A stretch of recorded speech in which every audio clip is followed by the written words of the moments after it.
दोस्तों सर्दियों में बहुत सारे लोगों के हाथ और पैर जो है ये सुर्ख हो जाते हैं। हाथों की उंगलियां जो हैं वो सूज जाती हैं और फिर इसके साथ अगर ये थोड़ा और थोड़ा इजाफा हो जाए तो इसमें बहुत ज़्यादा दर्द भी होने लगती है।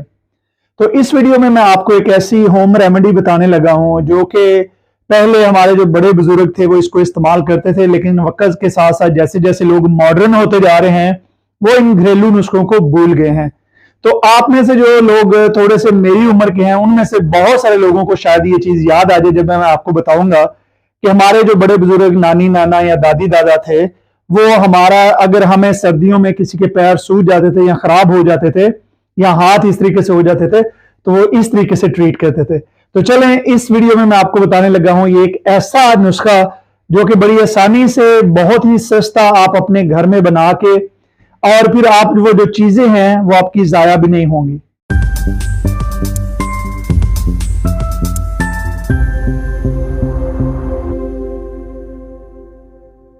बिस्मिल्लाहिर्रहमानिर्रहीम, अस्सलाम वालेकुम। नवीद चौधरी स्वीडन से हेल्थ और फिटनेस में। दोस्तों सर्दियों में जो है वो बहुत सारे लोगों के हाथ और पैर जो है वो उनमें सूजन हो जाती है, वो रेड हो जाते हैं। खास तौर पे पैर जो है वो बहुत ज्यादा सूज जाते हैं और बहुत सारे लोगों के लिए चलना फिरना भी मुश्किल हो जाता है। बल्कि कई दफा अगर उसमें आप इचिंग जैसे खारिश वगैरह होनी शुरू हो जाती है तो वो चीज बर्दाश्त से बाहर हो जाती है, फिर बंदा डॉक्टरों की तरफ भागता है। तो इस वीडियो में मैं आपको एक ऐसा नुस्खा बताने लगा हूं कि जो आप 3-4 दिन अपने घर में करेंगे बना के खुद ही, तो आपको जनाब ना सिर्फ मुकम्मल आराम आ जाएगा बल्कि आगे से भी आपको ये नहीं होंगे। तो चलें शुरू करते हैं हमारा ये नुस्खा। सबसे पहले इस चीज के लिए आपको जो चाहिए वो है शलजम।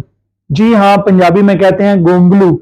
शलजम आपने लेने हैं, ठीक है। 2 से 3 शलजम आप ले लें और आप एक पानी किसी पतीले में डाल के किसी बड़े पैन में डाल के आप उसको उसमें उबाल लें। उनको साफ पानी लें और शलजम जब आप उबाल रहे हो तो उनको मुकम्मल उबलने तक, यानी कि जब वो सही मुकम्मल नरम हो जाएं, आपने उनको काट के डालना है। यानी कि उनके कम से कम जो है एक शलजम के आपने 5-5 6-6 पीस करने हैं।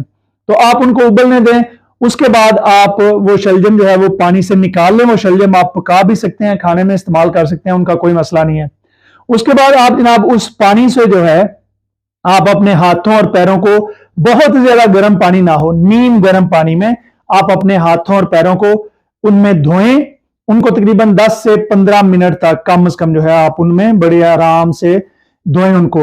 लेकिन ये याद है कि आप उस वक्त उनको ना धोएं जब आप फौरन सर्दी से आए, यानी कि आपके हाथ पैर जो है वो बहुत ज्यादा ठंडे हों और आप आते ही उनको गर्म जो है वो पानी में ना डाल दें, बल्कि आप घर में मौजूद हों। उसके बाद जब नरम टेम्परेचर में आपके हाथ पैर हों तो उस वक्त इनको धोना है। ये बहुत जरूरी चीज है।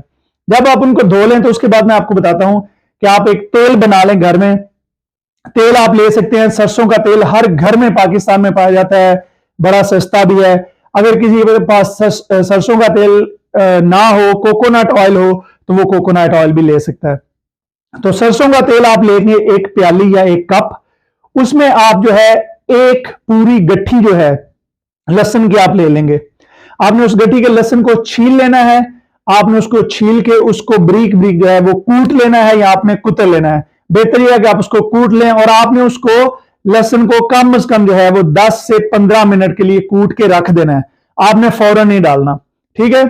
उसके साथ साथ हल्दी जो है, चाय का आधा चम्मच आप उसमें हल्दी डाल लेंगे और आप उस तेल को जो है वो आहिस्ता आहिस्ता आप पकाना शुरू कर देंगे। वो जब तेल उबलना शुरू हो जाएगा तो आहिस्ता आहिस्ता जो है वो उसमें जो लहसुन आपने डाला है वो जल जाएगा। लेकिन ये याद रहे कि आपने फौरन उसको बहुत तेज आंच में नहीं पकाना, उसको स्लो स्लो हीट पे, पहले वो हल्का सा ब्राउन होगा, उसके बाद वो जल जाएगा। जब वो लहसुन उसमें सही जल जाए, उसका तड़का लग जाए, तो आपने उस तेल को साइड पे रख लेना है और उसको ठंडा जब हो जाए तो आपने उसको छान के तो आपने किसी शीशी में उसको आपने सेव कर लेना है, आपने संभाल लेना है। उसके बाद आपने रोजाना रात को सोने से पहले उस तेल को हल्का सा किसी कोली प्याली में डाल के थोड़ा सा उसको गर्म कर लें। बहुत ज्यादा गर्म ना हो, हाथों पे जो लग जाए लगा के, तो आप अपने हाथों पे पैरों पे जहां पे भी आपकी सूजन है आप उससे अच्छी तरह उसकी मालिश कर दें। हाथों पे आप कोई जो है पतले दस्ताने पहन लें या पैरों में आप कोई पतले सॉक्स डालें ताकि ये जो तेल का हल्दी का कलर है उससे आपका बिस्तर वगैरह ना खराब हो। ये बड़ा जरूरी है कि आप अपने कपड़े या बिस्तर की चादर वगैरह खराब ना करें। तो जनाब ये बड़ा आसान सा तेल है, इसको आप तकरीबन 3 दिन से लेके 5 दिन आप इस्तेमाल करें तो आपको जो है वो इसके रिजल्ट्स बहुत ही अच्छे मिलेंगे और हो सकता है कि आपको आगे से ये प्रॉब्लम ना हो। तो जैसे विंटर आए, लेकिन इसके साथ साथ आपको मैं चंद एहतियाती तदाबीर बता देता हूं कि इस तरह का मसला जिन लोगों को होता है, तो जैसे ही सर्दी शुरू हो आप अपने पैरों का बहुत ज्यादा हाथों का ख्याल रखें, दस्ताने ले लें, अपनी जराबें ले लें और जूते जो है वो आपके टाइट नहीं होने चाहिए।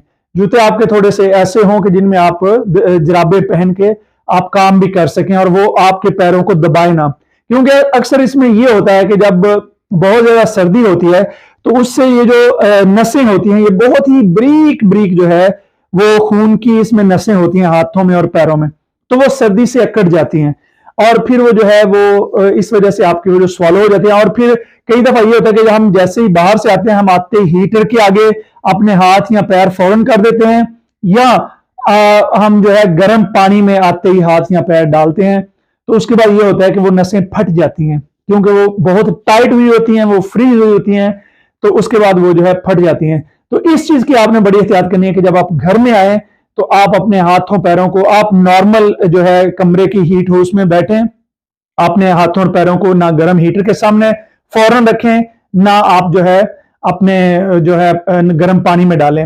और एक एहतियात सर्दियों में जो पाकिस्तान और इंडिया में बहुत सारे एक्सीडेंट भी होते हैं कि रात को अपने जो गैस के हीटर हैं, खास तौर पे जो आपके गैस के हीटर हैं, बिजली के हीटर हैं, इनको ऑफ करके सोएं।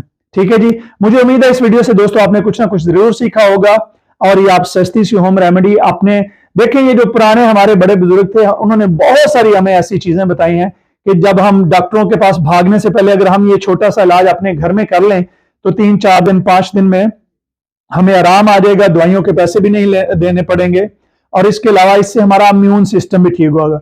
तो मुझे उम्मीद है ये वीडियो आपको पसंद आई होगी। अगर आपको पसंद आई है तो इसको अपने फैमिली, दोस्तों सबके साथ शेयर कीजिए और मुझे जो है वो YouTube पे सब्सक्राइब कीजिए, TikTok पे फॉलो कीजिए। मुझे इजाजत दीजिए, इंशाल्लाह एक ऐसी वीडियो लेके आपके पास दोबारा हाजिर होता हूं। बहुत शुक्रिया, खुदा हाफिज।